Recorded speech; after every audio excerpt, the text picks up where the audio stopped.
자, 반갑습니다. 오늘은 2차원 운동에서의 역학적 에너지 보존에 대해서 몇 가지 예를 한번 살펴보도록 합시다. 렛츠고! 우리가 물리학 1에서 역학적 에너지에 대해서 이미 배웠습니다. 역학적 에너지란 두 에너지의 합인데요. 바로 포텐셜 에너지와 운동 에너지의 합이죠. 공기 저항이나 마찰이 없을 때 과연 이 역학적 에너지 보존이 성립되는 케이스를 몇 가지 한번 살펴보도록 합시다. 자, 야구공을 비스듬하게 한번 던져보죠. 자, 이 속도가 지면과 이루는 각을 세타라고 했을 때 수평 성분 속도는 V0 코사인 세타가 되고요. 이를 V0의 X 성분이라고 합시다. 수직 성분은 V0 사인 세타고요. 얘는 V0의 Y 성분이라고 두죠. 이렇게 던져진 공은 포물선 운동을 할 겁니다. 어떤 특정한 지점에 다다랐을 때의 속도를 V라고 두면 이를 X 성분과 Y 성분으로 다시 나눠서 생각할 수 있겠죠. 이들의 관계를 직각삼각형을 이용해 표현하면 피타고라스 정리에 의해 이렇게 표현할 수가 있습니다. 이때 공의 높이를 Y라고 두죠. 자, 그러면 이 둘의 역학적 에너지를 비교해 볼 텐데 먼저 처음 위치부터 구해 봅시다. 지면을 기준으로 했기 때문에 포텐셜 에너지는 제로고요. 운동 에너지는 초기 속도가 V0이기 때문에 이렇게 표현할 수가 있고 이 둘을 더한 값이 역학적 에너지가 되겠죠. 자, 두 번째 위치에서는 포텐셜 에너지가 mgy로 나타낼 수가 있고요. 운동 에너지는 2분의 1 mv 제곱이 되겠죠. 이 v 자리에 x 성분과 y 성분으로 표현된 식을 대입하면 이 v를 이렇게 표현할 수가 있겠죠. 이때 이 물체의 x 성분의 속도는 아무런 힘이 작용하고 있지 않기 때문에 초기에 가지고 있던 속도가 그대로 유지가 되고요. y 성분의 속도는 마이너스 g로 등가속도 운동을 하고 있기 때문에 이러한 등가속도 운동 공식을 만족을 하고요. 가속도 a는 마이너스 g가 들어가고요. s에는 이동 거리인 y가 들어가면 식이 이렇게 표현이 되죠. 이를 vy에 대해서 정리하면 이렇게 정리가 됩니다.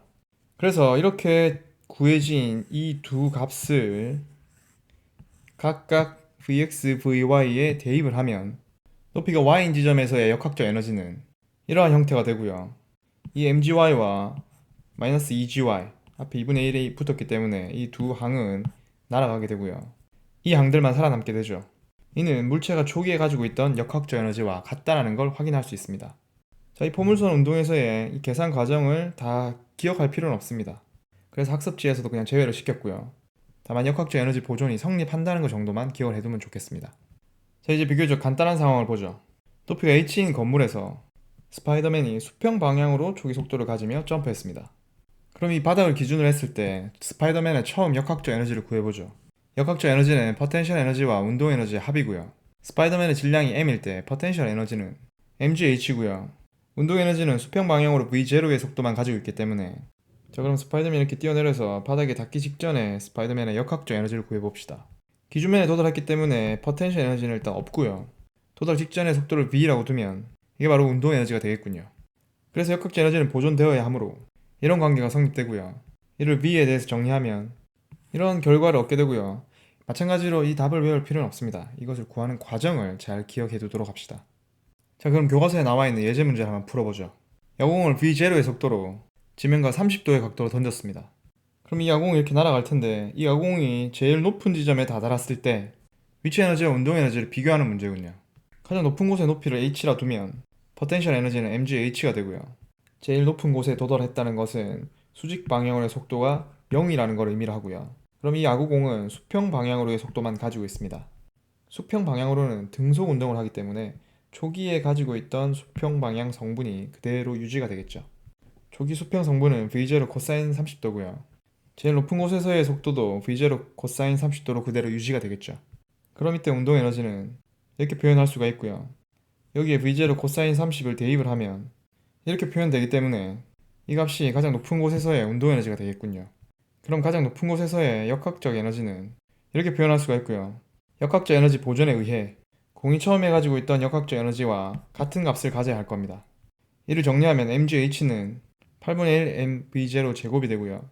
이 mgh가 곧 가장 높은 곳에서의 포텐셜 에너지를 의미했기 때문에 포텐셜 에너지는 8분의 1 mv0 제곱이 되고요. 운동 에너지는 8분의 3 mv0 제곱이기 때문에 가장 높은 곳에서의 운동 에너지는 포텐셜 에너지의 3배가 된다는 걸 확인할 수 있습니다. 자, 이번에 알아볼 예는 이 야구공을 이렇게 실에 매다는 겁니다. 실을 천장에 고정시킨 다음 손을 놓으면 중력에 의해 이 야구공은 이렇게 반복해서 진동하는 운동을 하게 될 거고요. 이와 같이 줄에 매달려 진동하는 물체를 우리는 단진자라고 이야기를 합니다. 이 경우에 야구공의 가장 높은 곳과 낮은 곳의 높이 차이를 h라고 두면 이 경우에도 물체가 가장 높은 곳에서 가지는 에너지는 포텐셜 에너지, 정지하고 있기 때문에 운동 에너지는 0이 되겠죠. 가장 낮은 곳에서는 포텐셜 에너지가 0이고요. 운동 에너지만을 가지고 있기 때문에 역학적 에너지 보존에 의해 이런 관계가 성립하게 됩니다. 이 경우에 포텐셜 에너지와 운동 에너지가 어떻게 변화하는지를 살펴보면 제일 높은 곳에 있을 때는 운동 에너지는 0이고요. 포텐셜 에너지가 최대인 상태가 되고요. 아래로 점점 떨어지면서 포텐셜 에너지는 감소하는 대신에 운동 에너지가 점점 증가하는 형태. 그리고 가장 낮은 지점에서는 포텐셜 에너지가 0이고요. 운동 에너지가 최대가 됨을 확인할 수 있습니다.